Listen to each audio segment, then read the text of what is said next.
Dhanik Bharat Educational Institutions, Inter, IIT, JEE, NEET, admission opened. Rajasthan రాయల్స్ను కట్టడి చేసింది Lucknow super giants. Rajasthan బ్యాటర్లను ముప్పు తిప్పలు పెట్టారు లక్నో బౌలర్లు. లక్నో దెబ్బకు బ్యాటర్లు చేతులెత్తేశారు. సూపర్ ఫామ్లో ఉన్న వైభవ్ జైస్వాల్ను కూడా కట్టడి చేసింది లక్నో. చివరిలో ధాటిగాడే ప్రయత్నం చేశాడు రవీంద్ర జడేజా. తలా 2 వికెట్లు తీశారు మోసిన్ ఖాన్, ప్రిన్స్, యాదవ్, షమి. కానీ నిర్ణీత 20 ఓవర్లలో 6 వికెట్లకు 159 పరుగులు మాత్రమే చేసింది Rajasthan. Lucknow super Giants target 160 పరుగులుగా ఉంది. దీనిపై మరిన్ని అప్డేట్స్ స్పోర్ట్స్ అనలిస్ట్ వెంకట్ అందిస్తారు. వెంకట్, లక్నో కట్టడైతే చేసింది, మరి బ్యాటింగ్ విషయంలో 160 పరుగుల టార్గెట్ ఏ విధంగా ఉండబోతోంది? మనం మాట్లాడుకున్న విధంగా పిచ్ ఎఫెక్ట్ బాగా పనిచేసింది అనేటువంటి మాట. 150 నుంచి 180 మధ్యలో స్కోర్ చేస్తుందని చెప్పారు. యాజ్ ఇట్ ఈస్గా 159. ఏంటి, ఏ విధంగా చూడాలి?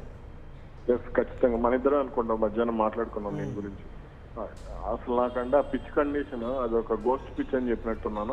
అది ఖచ్చితంగా అది ఎలా రియాక్ట్ అవుతుంది అంటే స్లో బాల్స్ కానీ లేదంటే స్పిన్ చేసే వాళ్ళకి కానీ నల్ల మట్టి ఏదైతే ఉందో అది ఖచ్చితంగా అడ్వాంటేజ్ అవుతుంది. ముఖ్యంగా షమి కానీ ఇలాంటి బౌలర్లకు ఎవరైతే వేరియేషన్ చూపించేటువంటి బౌలర్లు ఎవరైతే ఉంటారో వాళ్ళకి ఖచ్చితంగా అది అడ్వాంటేజ్ ఉన్నటువంటి పిచ్ గానే చెప్పుకోవచ్చు. ఇక ముఖ్యంగా అంటే పవర్ ప్లేలో రాజస్థాన్ ని కట్టడి చేయడం అనేది లక్నో ముందు అసలు మ్యాచ్ గెలవడం కంటే కూడా వాళ్ళకి అది సక్సెస్ అనమాట. ఎందుకంటే పవర్ ప్లేలో రాజస్థాన్ నిలబడింది అంటే వాళ్ళ 200 కొట్టేవాళ్ళు. కానీ వైభవ్ సూర్యవంశీ కానీ యశస్వి జైస్వాల్ కానీ వాళ్ళిద్దరిని కట్టడి చేయడంలో సక్సెస్ అయింది. ఇక లాస్ట్ లో రవీంద్ర జడేజా ఆ 43 పరుగులు చేయకపోతే వాళ్ళకి మరింత దారుణంగా పరిస్థితి ఉండేదని అయితే చెప్పొచ్చు. ఇక ముఖ్యంగా అంటే కీలక సమయాల్లో వికెట్లు కోల్పోవడం వల్ల రాజస్థాన్ కు మైనస్ అయింది. ముఖ్యంగా టాప్ ఆర్డర్ నుంచి ఎటువంటి సహకారం లేకపోవడం, ఏదో ఒకళ్ళిద్దరు తప్ప మిగిలిన వాళ్ళెవరూ కూడా అంటే స్టార్ ఆటగాళ్ళు ఎవరు కూడా పెద్ద గొప్పగా రాణించినటువంటి పరిస్థితి లేదు. అందరూ 20-22 పరుగులు మాత్రం. రియాన్ పరాగ్ ఒక 20 పరుగులు చేసినట్టున్నాడు.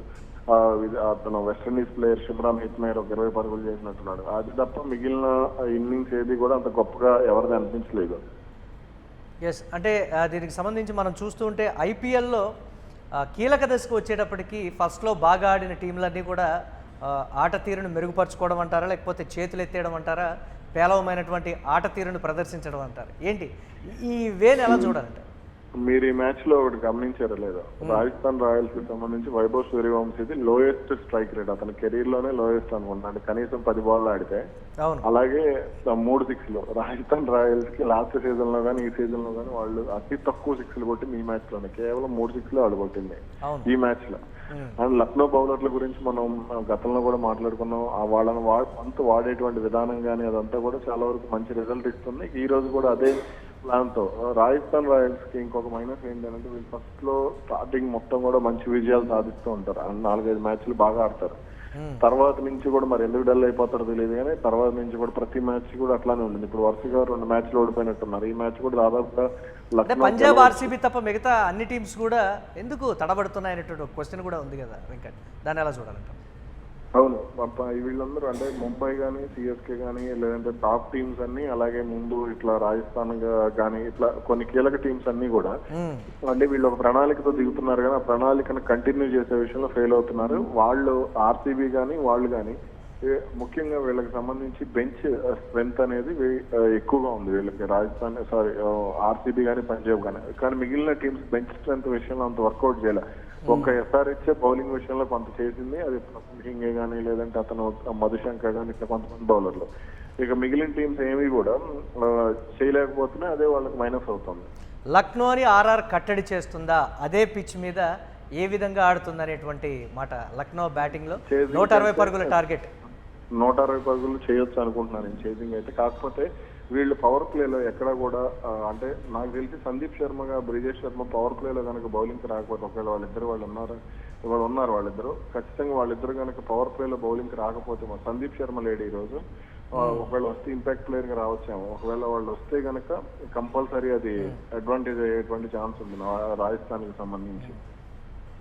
ఎస్, అంటే గత లక్నో మ్యాచ్లో చూస్తే బ్యాటింగ్ ఆర్డర్లో ఉన్నటువంటి కొంతమంది ఫామ్లోకి వచ్చారు. సో ఇప్పుడు రాణిస్తారా అంటే రాజస్థాన్ బౌలింగ్ను కూడా తక్కువ అంచనా వేయడానికి వీల్లేదు అనేటువంటి మాట. వాళ్ళ ఫామ్ని వీళ్ళ బౌలింగ్.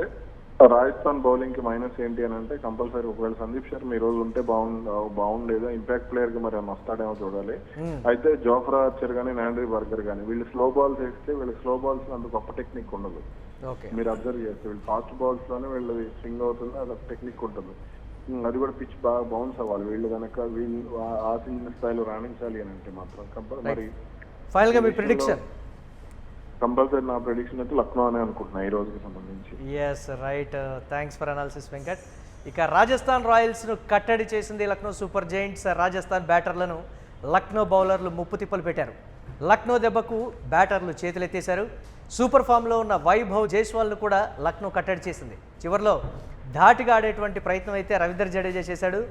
ఈ నేపథ్యంలో మోసిన్ ఖాన్, ప్రిన్స్ యాదవ్, షమి తలా 2 వికెట్లు తీసినటువంటి పరిస్థితి ఉంది. నిర్ణీత ఓవర్లలో 6 వికెట్లు కోల్పోయి 159 పరుగులు చేసింది రాజస్థాన్. ఇక లక్నో సూపర్ జైంట్స్ టార్గెట్ 160 పరుగులుగా ఉంది. పిచ్ కండిషన్స్ని బట్టి చేస్తుందో లేదో చూడాలి.